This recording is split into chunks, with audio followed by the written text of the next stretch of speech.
Sweetheart, masanay ka na sa katawan ko kasi lagi akong didikit sa'yo. I won't take away my gaze on you. Mahirap na, baka may umaligid pang iba. Nag-init ang pareho kong pisngi sa sinabi nito. Why does he need to say cheesy things like that? Para tuloy akong linta na binudbura ng asin. He was endowed body, sweetheart. I was mesmerized. As he lifted me effortlessly, a delighted squeal escaped my lips, blending with the sound of crashing waves as we made our way towards the water edge. Despite the gentle lapping of the seawater against my feet, I felt no chill, for the warmth emanating from his body enveloped me like a comforting embrace. The golden hues of the setting sun cast a mesmerizing glow upon him, painting his features with shades of orange and yellow. His green eyes sparkled with an ethereal light, reflecting the colors of the sky as if mirroring the very essence of nature itself. With each step he took, his skin took on honey hue, illuminated by the fading light of day. His handsome face, already striking in its own right, seemed to come alive in the twilight. Every contour and angle, accentuated by the soft glow of the sun's dying rays. His jawline, sharp and defined, added to his allure, drawing gaze like a magnet. As he carried me, his muscles rippled beneath the surface of his skin, the flexing of his triceps, a testament to his strength and virility. It was a sight reminiscent of newlyweds, of a husband carrying their brides across the threshold. And yet, there was something uniquely captivating about the way he held me. Why did he have to be so undeniably attractive?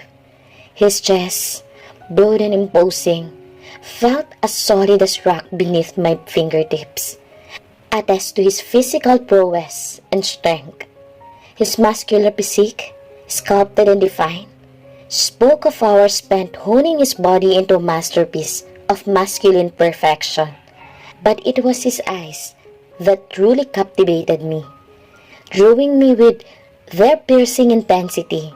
Like sharp daggers, they seemed to penetrate the depths of my soul, unraveling the layers of my defenses. With each lingering glance, in his gaze, I found myself lost, ensnared by the magnetic pull of his presence. With just a simple movement, he could snare my heart, weaving a spell that left me utterly defenseless. And yet, despite the danger that lurked within his gaze, I found myself drawn to him like a moth to a flame, unable to resist the irresistible pull of his allure. As we stood together, watching the sun dip below the horizon, I realized that the barrier I had erected around my heart was crumbling now, its defenses no match for the overwhelming force of my feelings for him. In his arms, I found myself surrendering to the inevitable, ready to embrace whatever fate had in store for us. Come on, sweetheart, let's watch the sunset together. Ibinaba na ako nito, but he hugged me from my back and put his chin on my shoulder. My body started to feel the warmth came from his body. We watched the sunset until it's gone. Nasa dagat pa rin kami at nagbabasaan. He was fun to be with, even most of the time. He is serious type. You like it? No, I love it. Ipinulupot ko ang kamay ko sa leeg nito. I didn't waste my time and I am the one who kissed him first, cause he has the sweet tempting lips. My feet lift on the white sand. My weight was on him. Sure na ito, I will give this a chance. I'll fight for my feelings, even I don't have any assurance. I never heard him saying that word, but he is showing it, though his effort. Pero iba pa rin yung marinig mo, diba? I will make him love me and say those words on me. Let's continue to the cottage, sweetheart. He grinned that gives shivers through my spine. You start it, so better end it, Misha. The time we enter the cottage, he won't let go on my lips. He carried me while going on the cottage. His lips traveled on my jaw, up to my sensitive part of my neck. I gripped tightly on his hair and gave him more access. The first time I did this, adult stuff, with a stranger, I enjoyed it honestly, even I can see his face. He was the man in the club. I don't know why Tyler touches feels a little bit deja vu. It seems like it wasn't the first time we did this. Tyler, napasiksik ako sa leg nito when he pushed me on the wall. I felt his hardened member poking my navel. I never saw that cause my first time was off lights. But now, I can see Tyler's face, his intensifying jaw, the way his lips touch every corner of my body. Pakiramdam ko tuloy it was different with his past girls. The way he looked at me, I can see amusement on it. He was so hot. You not just only smell like sweet, he also tastes like one. I'm addicted to you. He devoured my entire mouth, while pinning my both hands on the wall. I can feel his bulge down there, so I push myself to him. Sweetheart, napangiti ako dahil sa naging reaksyon nito. Sinasabi ko na nga ba eh. He will react on that. It became more hardened. It was my first time to see this. Cause the first time I did this, it was lights off. Don't tease me, sweetheart. I may not control myself and take you here. He slapped my butt cheek. Kaya napangiwi ako.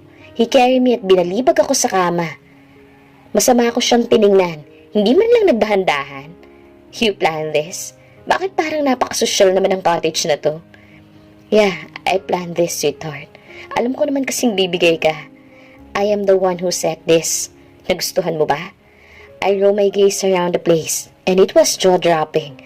There was rose petals around the area, mostly here in the bed, and also scented candles. Kinuha ko ang wine na nakalapag sa side table ng kama. I tasted, and it was sweet and bitter. Pero malakas ang tama nito ha. It was good, right? I nodded at him. He unbuckled his belt. Kung kaya't napainom ako ng wine nang wala sa oras. It was so awkward looking at him, undressing himself. Nag-init ang kabila kong pisngi. The atmosphere is getting more hot and hot. Pakiramdam ko kakapusin ako ng hininga when I saw him with his boxers. So sexy. His V-line was evident, and I just found myself stroking his abs up to his V-line. I heard him moan, kaya binagalan ko ang paggalaw ng kamay ko. You're really a teaser, sweetheart. His hard member was standing proudly in front of me. Hindi mo talaga maiiwasang mapalunok, because even there was a cloth behind that creature, it looked so long and big. Scared now? Scream later, sweetheart. And with that, he pushed me to lay on the bed. He positioned himself on top of me. He pinned my both hands on the top of my bed. I can't breathe properly while looking at his dark green eyes. It was full of desire and amusement. He didn't waste another time, and he devoured my mouth. I encircled my hand on his neck the time he let go of it. Tyler, it feels so good. The way his hand traveled to my body. Yes, I already love him. Hindi naman siya mahirap mahalin eh. He is every woman's dream. Halos nasa kanya na nga ang lahat, but he also has flaws like us. He is heartless, sometimes. He is cussing machine. He doesn't know how to say sorry to others. Pakiramdam niya mas mataas ito sa lahat. He is attention seeker. Every woman would definitely turn their head on him. He is a Greek god type of man.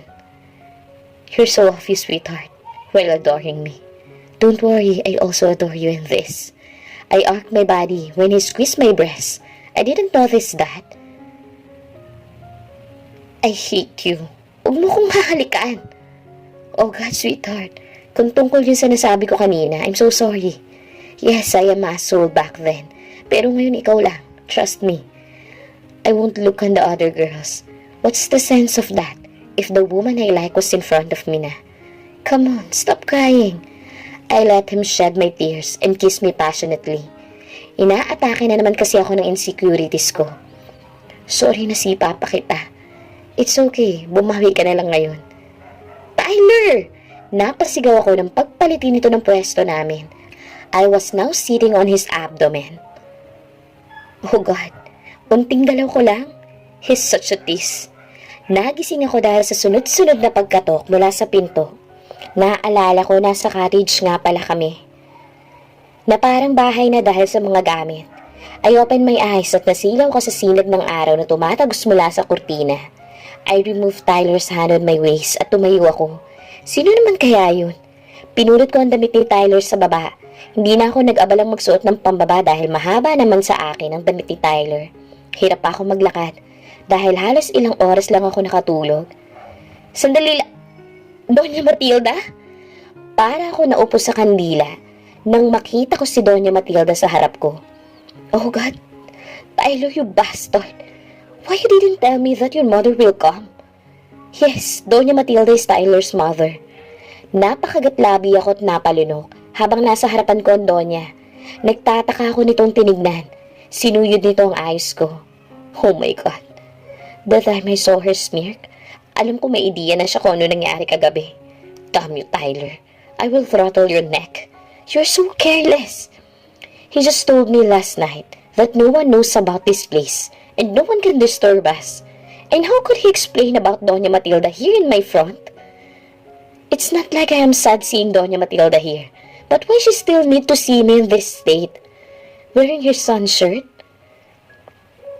With a messy hair? And who would think that we're just having an overnight here? If was already obvious. Oh my God, sweetheart, you scared me. I thought you already left me. You should wake me up. At hindi ka dapat tumatanggap ng bisita when you're wearing with just only piece of my shirt. Even my shirt suit you, ha? Napapikit ako ng mariin sa sinabi ni Tyler. Napakamanhid talaga. Sarap tadyakan. I felt him hugging me from my back. He's even kissing my neck. Oh my God, lupa, lamunin mo na lang ako ngayon. You dambas. Your mother was here.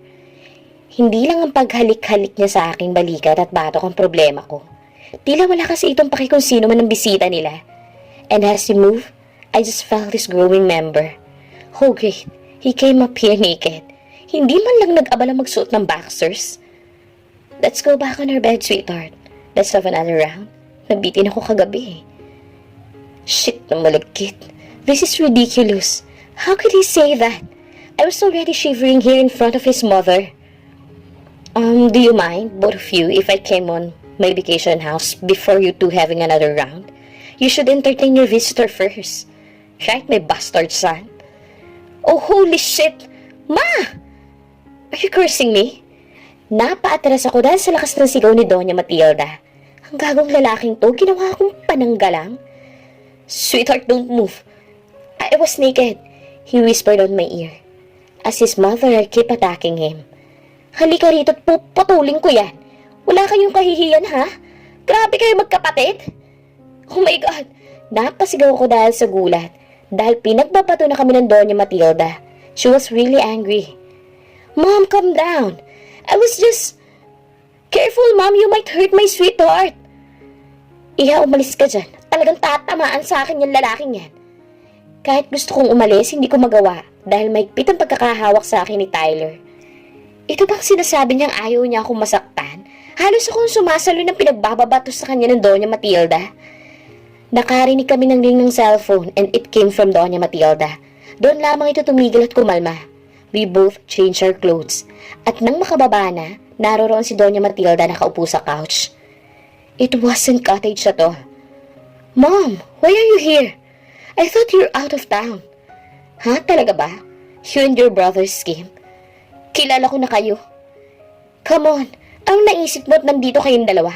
Imposible namang nagbabahay-bahayan kayo. Napaiwas ako ng tingin dahil sa sinabi nito. Napaka-imposible nga nun. Yes, I admit, Mom.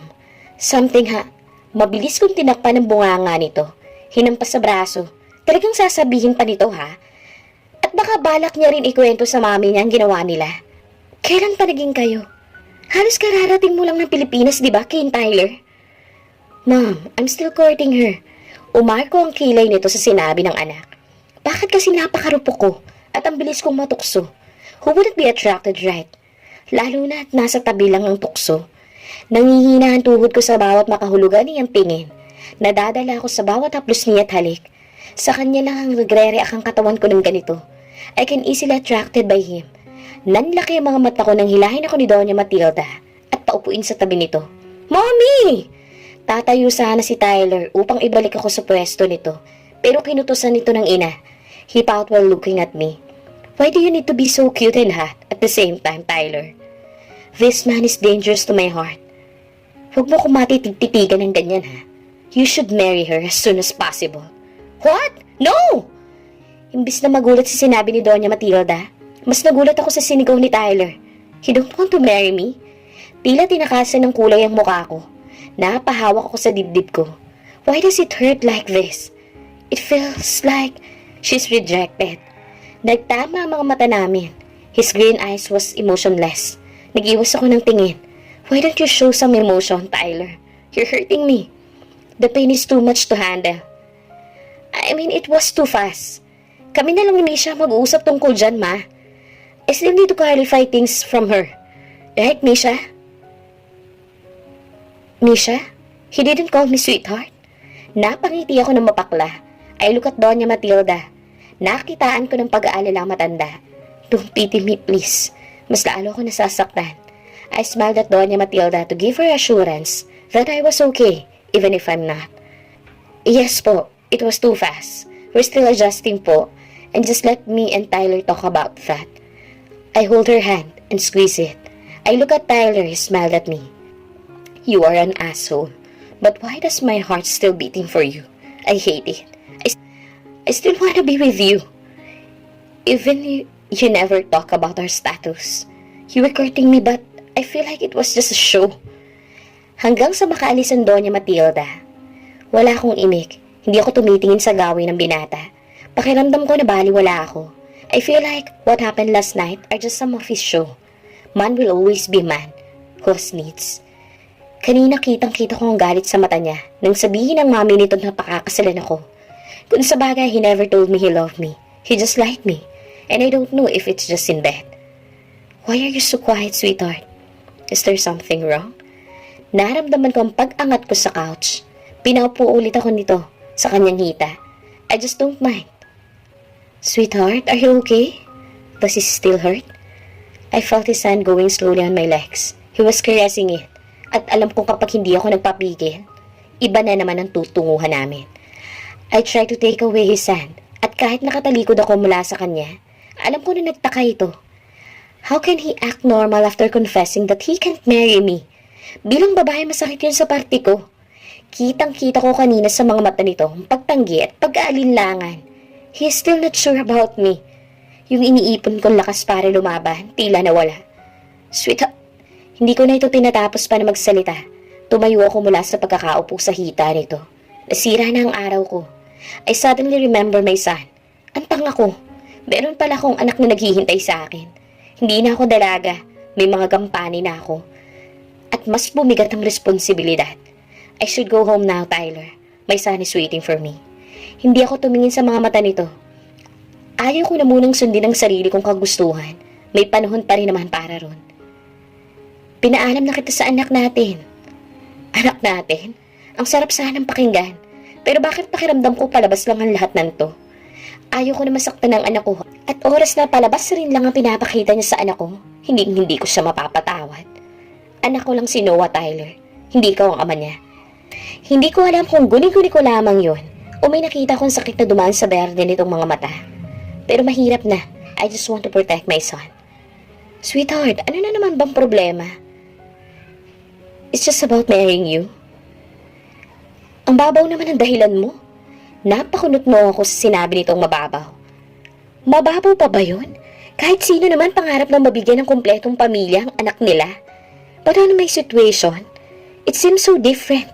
Hindi pala yun ganun kadali, lalo na ang sumugal ka sa pag-ibig na hindi basta-basta. Nakakatakot at sobrang hirap. Hindi mo alam kung anong totoo at hindi. Mababaw ba yun, Tyler? You're unbelievable. Pakiramdam ko binaliwala mo ang nangyari sa atin. Tyler naman, hindi madali sa akin to dahil may anak ako. Natatakot ako na baka kagaya ka ng iba dyan, na pinaglalaroan lang ako. Shh, sweetheart, don't cry. I'll marry you. But please give me time. Hindi ko alam kung bakit tumango ako. at ginantihan ito ng yakap. Hindi ko alam kung saan ako dadalhin ang paghihintay ko. Walang kasiguraduhan kung may hihintayin pa ba talaga ako. Pero sa muling pagkakataon, pinili ko pa rin sumugal ang puso ko kahit ang kapalit nito ay masaktan ako. We will go home now and have fun with our son. I trust you, Tyler. Please don't hurt me. Hindi ko kakayanin. I might break down. Nagpaubaya lamang ako rito. Tahimik kami sa buong biyahe hanggang sa makarating kami ng bahay. Mama! Papa! Napangiti ako nang salubungin kami ni Noah ng yakap. They're having a peace bomb and close na talaga silang dalawa. Pumasok kami sa loob at nakasalubong namin si Mama. I kiss her on cheek at nagmano si Tyler. Naku, mabuti pa. Sabay-sabay na tayong kumain. Kanina pa talaga kayo hinihintay ng apo ko. Pumwesto kami sa hapag. Bumaba na rin si Kuya Kevin. Si Kuya Roofer, wala pa rin. Hindi pa man nakakakalahati ng pagkain si Tyler when he answered a phone call. Napakunot noo ako. Tumayo ko mula sa hapag, palihim siyang sinundan. I am having a bad feeling about this, and I don't know why. Okay, sweetheart, I'm coming. Wait me there, okay? Yeah, I miss you. And I love you. I'll drive safe. Hindi ko na tinapos ang usapan. Bumalik na ako sa hapag. Madilim ang aura ko. Bakit palabo ng palabo ang lahat? Sorry, sweetheart, I really need to go. Something came up. Okay. Huwag ka na sanang bumalik. Padubog akong umalis sa hapag at pumunta sa kwarto ko. At doon ibinuhos ang nag-uunahan kong mga luha.